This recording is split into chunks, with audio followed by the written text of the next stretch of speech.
Boa tarde, meu nome é Dr. Douglas Galante, eu sou pesquisador do Laboratório Nacional de Luz Síncrotron. Eu vou acompanhar vocês pelas próximas 2 aulas, falando de itens básicos sobre o que é vida e como ela surgiu aqui no nosso planeta. A aula de hoje é exatamente sobre os conceitos e as definições que a gente usa sobre vida em ciência. Então vamos lá. Normalmente, nós, humanos, obviamente somos um pouco antropocêntricos e tentamos criar definições que sejam centradas em nós mesmos. Mas a gente tem que tomar um certo cuidado quando a gente procura definir vida, porque a gente tem que ser um pouquinho mais humilde e entender que nós somos parte de uma natureza maior e que também temos os nossos defeitos que a gente tem que levar em consideração. Então vamos com calma e vamos olhar um outro exemplo de vida na natureza. Esse aqui é um brócolis que eu escolhi não só por ser muito bonito e gostoso, mas porque ele tem algumas propriedades interessantes que eu queria mostrar aqui para vocês. Uma delas, se vocês olharem, é essa propriedade espiralada dela, a estrutura dele que tem uma simetria radial. Você pode olhar ele de cima, girar e você vai ver que a estrutura permanece a mesma. Bom, essa estrutura está presente em várias formas na natureza, inclusive em nós mesmos. Nós temos uma simetria bilateral. O lado direito é mais ou menos igual ao lado esquerdo. Uma outra propriedade interessante do brócolis é o que vocês podem ver que parece que tem miniaturas dele presentes em diferentes escalas. Isso é o que a gente chama de invariância de escala. Não importa se eu olho o brócolis inteiro, ou numa escala de 2 centímetros, ou 1 centímetro, ou meio centímetro, eu vou ver estruturas muito similares se repetindo. Bom, além disso, esse brócolis ele tem uma outra propriedade, que é a propriedade de auto-organização. Ninguém falou para o brócolis que ele tem que ser assim, mas ele naturalmente surge assim, claro, a partir das informações genéticas dentro das suas células. Essas propriedades, elas são bastante interessantes e recorrentes na natureza. Por exemplo, vamos olhar agora um outro objeto que existe na natureza, agora bem diferente do nosso brócolis, mas com algumas similaridades. Esse aqui é um cristal de gelo, como um floquinho de neve ou alguma coisa assim, e vocês vão ver que ele também tem a propriedade de simetria, também uma simetria radial, tem a propriedade de auto-organização, esses cristais de gelo se formam naturalmente quando você abaixa a temperatura da água nas condições corretas, e também tem a propriedade de invariância de escala, que é um pouquinho mais difícil de ver, mas se vocês dessem um zoom em uma pequena parte aqui do cristal, vocês iam ver as mesmas estruturas, ou pelo menos a mesma morfologia geral se repetindo, repetindo e repetindo. Ou seja, as propriedades estruturais, geométricas, matemáticas que eu mostrei para vocês no brócolis, que todo mundo vê que é um ser vivo, e em um cristal de gelo, parecem ser muito parecidas. Vamos abstrair um pouco mais esse conceito e olhar um outro objeto na natureza, agora bem mais abstrato. Essa figura que está aqui desenhada é chamada de fractal. Um fractal como esse, ele é desenhado em computador, tipicamente, a partir de uma equação matemática. Então, basicamente, eu forneço uma regra para o computador e, a partir dessa regra, ele vai construir essa estrutura de cores. Bom, é uma estrutura completamente artificial, gerada em computador, mas ele tem propriedades que lembram muito as propriedades da vida. Ele tem uma aparência geral orgânica, essa aparência rebuscada. Ele também tem propriedades de simetria em diferentes níveis. Ele tem uma propriedade de auto-organização, porque essa estrutura ela surge a partir de uma simples regra matemática ou de uma simples equação matemática, e também tem uma propriedade de invariância de escala. Se vocês derem um zoom em uma certa parte aqui, vocês vão ver que as mesmas estruturas, as mesmas formas rebuscadas, elas se repetem, se repetem e se repetem. Inclusive, esse tipo de objeto é o tipo de coisa que vocês podem fazer em casa, procurando na internet por fractais, que vocês vão encontrar vários sites onde você pode construir esse mesmo tipo de objeto e dar o zoom. E o que eu quero dizer, fazendo a comparação entre esses 3 objetos? Um vegetal, um cristal de gelo, e um fractal, uma estrutura completamente matemática e abstrata. O que eu quero dizer é que as propriedades fundamentais da vida, as propriedades matemáticas, lógicas, que regem a organização dos seres vivos, elas estão presentes em vários objetos da nossa natureza. E os fractais eles têm uma propriedade bastante interessante que mostra como eles são ainda mais orgânicos. Se eu pego uma equação matemática adequada e coloco os números certos, eu posso simplesmente gerar estruturas que lembram muito organismos vivos. Por exemplo, aqui foi usada uma equação matemática para gerar uma estrutura, uma distribuição de folhas que lembra a distribuição de folhas numa árvore. Então, realmente essas propriedades parecem ser biológicas quase. E essas propriedades elas não estão presentes só na microescala aqui no nosso dia a dia, elas estão presentes nas maiores escalas do nosso universo. Se eu olho num mapa como esse, que é a representação da distribuição de aglomerados de galáxia no nosso universo, para o hemisfério norte e para o hemisfério sul, sendo observado por telescópios. Se a gente estuda a distribuição desses aglomerados de galáxia, dessas luzes que estão marcadas aqui, a gente vai ver que a distribuição delas também não parece ser totalmente aleatória, mas parece que ela segue um padrão fractal geométrico com uma certa simetria. Ou seja, as propriedades da natureza, elas se refletem em vários objetos do nosso universo, das maiores escalas, da grande organização das galáxias, até as menores escalas nos cristalzinhos de gelo e no meio do caminho passando pelos organismos vivos. E o que eu quero dizer com isso é que a vida parece que representa e obedece os princípios gerais de funcionamento físicos, químicos e matemáticos do nosso universo. Bom, mas se agora a gente olha para o exemplo de vida que a gente conhece, que é a vida aqui na Terra. Essa aqui é uma foto da Estação Espacial Internacional com uma astronauta olhando para o nosso mundo. Toda a vida que a gente conhece, ela é a que está contida nesse mundo aqui. E ela tem uma diversidade bastante grande. A gente tem as plantas, animais, dos mais diversos tipos, dos macroscópicos e grandes aos microscópicos, e muito pequenos, e inclusive animais extintos muito diferentes dos atuais. E o que a gente se pergunta é o que todas essas entidades têm em comum e que significam o que querem dizer que elas estão vivas. Bom, é isso que a gente vai estudar agora. E a gente tem que tomar um cuidado, principalmente agora no curso de Biologia, para a gente repensar algumas definições de senso comum que a gente vem aprendendo desde pequeno. Por exemplo, a gente normalmente aprende no colégio que vida é aquilo que nasce, cresce, se reproduz e morre. Daí a gente pensa nas plantinhas, pensa nos animais, e esses objetos eles estão presentes no nosso dia a dia. Mas quando a gente expande um pouquinho o nosso conhecimento para outros tipos de vida, a gente começa a ver que essa história não é bem assim, e existem contra-exemplos. Normalmente a gente usa esses exemplos para dizer do ciclo da vida, que existe essa troca de nascimento, crescimento, reprodução e que isso se repete continuamente. Mas nem tudo é assim. Como eu estava falando, existe todo um mundo que funciona de maneira diferente, especialmente no mundo microscópico. Quando a gente vai para as bactérias, para os vírus, na verdade esses seres aqui, fica muito difícil você definir essas etapas de nascimento, crescimento, reprodução. Uma bactéria, um micro-organismo, ou mesmo um capsídeo viral com o seu DNA, ou DNA ou RNA, eles são praticamente eternos e imortais. O que continua é a informação genética, e isso é o que importa. Então, essa definição baseada em nascimento, crescimento e morte, ela não se aplica a esse tipo de organismo. Então, a gente tem que tomar cuidado, porque as definições de senso comum, elas carregam em si alguns problemas. E por isso que agora a gente tem que pensar melhor qual é a definição mais correta para ser usada de maneira mais ampla. E as definições que a gente vai usar em ciência, elas são principalmente baseadas nas propriedades que a gente encontra nos mais diferentes organismos aqui no nosso planeta. E quando a gente constrói uma definição a partir das propriedades, a gente tem que ter em mente algumas das qualidades que essa definição vai ter. Por exemplo, grande parte das definições feitas baseadas em propriedades, elas são definições operacionais, ou seja, elas são feitas com um objetivo bem específico para ser usada para alguma aplicação. E isso leva a certas limitações no uso dela. Ela, obviamente, vai depender do conjunto de propriedades que for escolhido para a construção da definição. E como a gente tem que escolher esse conjunto de propriedades, porque a gente não pode simplesmente usar todas as propriedades de todos os organismos para construir essas definições, essa escolha vai levar necessariamente a uma certa subjetividade na construção da definição. E, obviamente, tendo uma subjetividade, essa definição vai depender não só da pessoa que está construindo, mas da área de pesquisa em que ela está sendo construída e para que fim que ela está sendo construída também. E isso gera necessariamente uma limitação no universo ou na capacidade de aplicação dessas definições. Então, todas as definições baseadas em propriedades, definições operacionais, elas necessariamente vão ter uma certa limitação de aplicação. E é isso que a gente tem que ter em mente. Nenhuma definição que eu vou falar aqui ou que vocês vão encontrar nas suas próprias pesquisas, elas vão ser completas e precisas e válidas para todo tipo de objeto, mas elas vão ter limitações e é isso que a gente precisa ter ciência.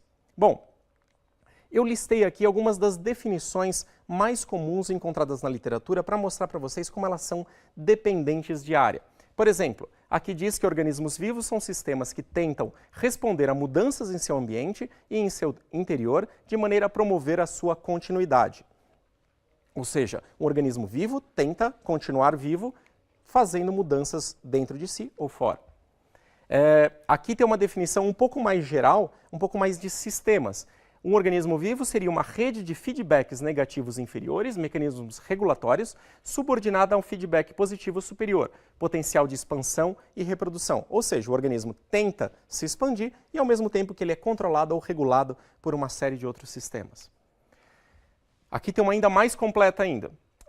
Temos que um organismo vivo seria um sistema auto-organizado e autopoiético, autopoiético sendo autorreprodutor.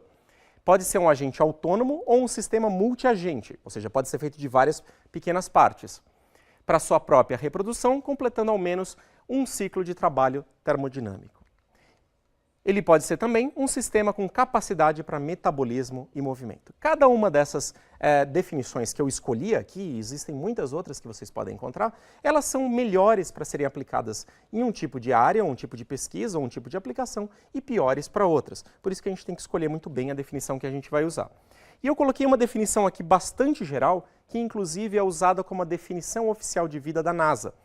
Que vida seria um sistema químico autossustentado capaz de sofrer evolução darwiniana. Mesmo sendo uma definição bastante geral e generalista, ela também carrega algumas limitações. Por exemplo, ela já restringe que a vida necessariamente é um sistema químico. Ela precisa de moléculas para funcionar. Isso restringe, por exemplo, a gente falar de vida, de inteligência artificial como vida, ou dos memes como um tipo de vida, ou de informação de maneira abstrata como um tipo de vida. Autossustentado é que é capaz de gerar as próprias condições para a manutenção da vida.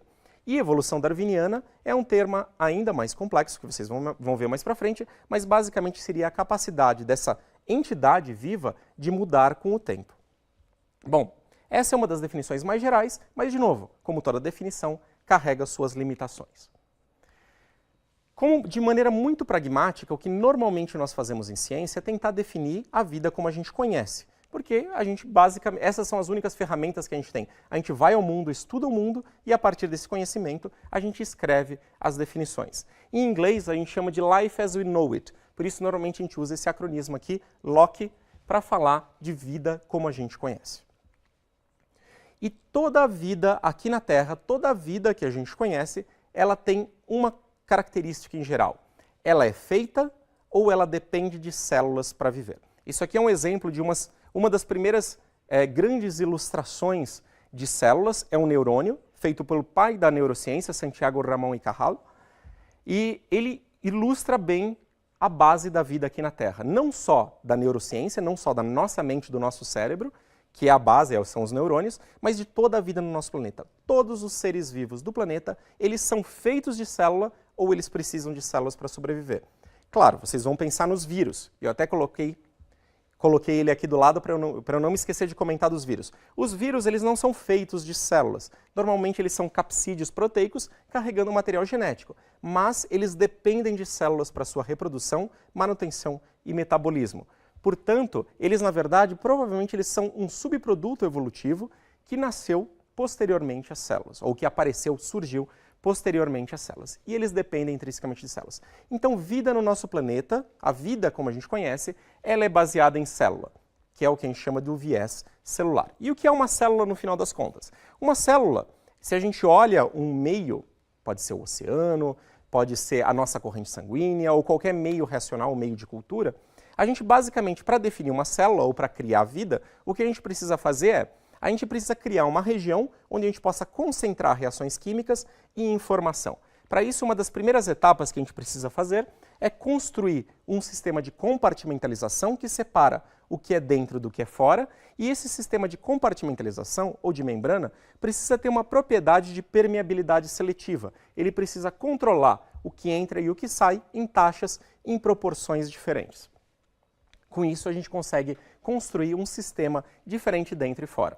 Além disso, além da compartimentalização, a gente precisa de um sistema metabólico, um sistema que gera energia, que produz as partes que a célula precisa para se recompor de danos ou mesmo para se reproduzir, e precisa de um sistema informacional que carrega as informações, seja para construir o metabolismo, seja para construir novas células. Basicamente, é desses 3 pilares que é feita uma célula. Bom, e se a gente pensa nas células dos organismos vivos, do que elas são feitas?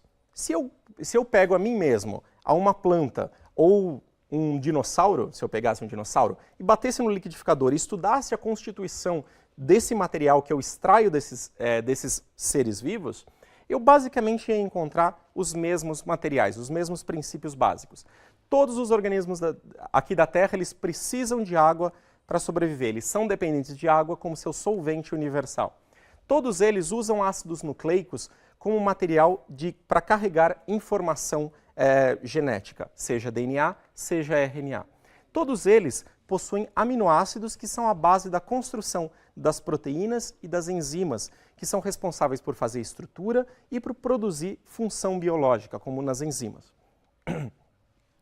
Todos os organismos usam lipídios. Nós mesmos, além de fazer as nossas gordurinhas, eles também servem para fazer a compartimentalização celular, construindo as membranas e fazendo a separação do que está dentro e do que está fora. Todos os organismos usam carboidratos de um tipo ou de outro, e daí para as mais diferentes funções, seja armazenamento de energia, sinalização celular, enfim, várias outras funções.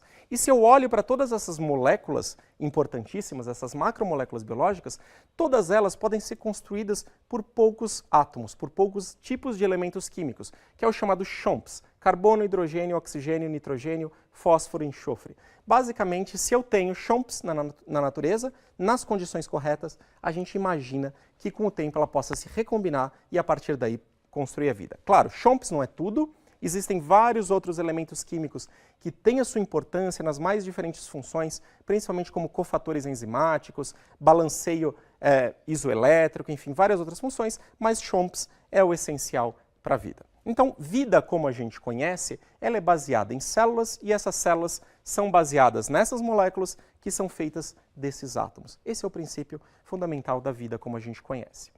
E para a gente construir esses elementos, para construir os elementos químicos, para construir as moléculas e posteriormente construir as células, a gente se baseia em um conhecimento da origem desses elementos astrofísicas, das reações químicas que acontecem no espaço e depois no nosso planeta, em um sistema extremamente complexo que a gente vai abordar na próxima aula.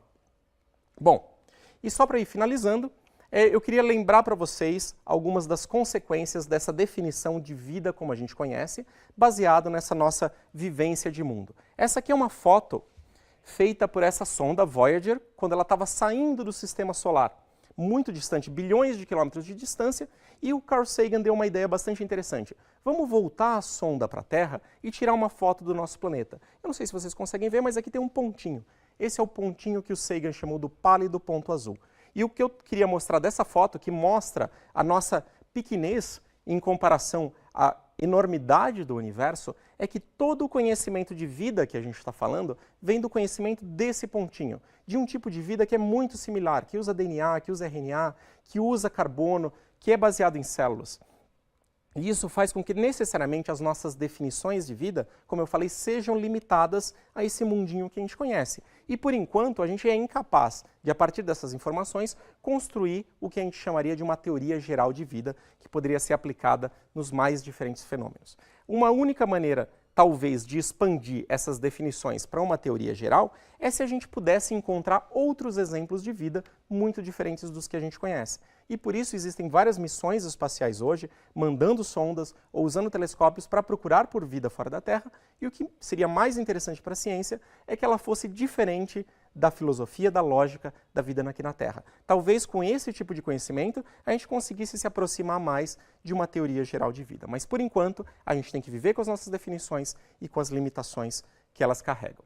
E como eu falei, como elas carregam necessariamente limitações, será que, baseado nessas definições de vida, por exemplo, que a vida é baseada em água, que a vida é baseada em carbono, que a vida usa células para construir suas unidades básicas, será que sondas como essa, que é a Curiosity, que hoje está em Marte, procurando por sinais de vida e outras mais que a gente vai lançar nos próximos anos, nas próximas décadas, será que elas vão ser capazes de ir lá na superfície árida de um planeta distante aqui da Terra, usando técnicas de laboratório, essa sonda são laboratórios sobre rodas, será que ela conseguiria por acaso identificar um organismo vivo extraterrestre feito de ou talvez com uma constituição muito diferente da terrestre, da atual?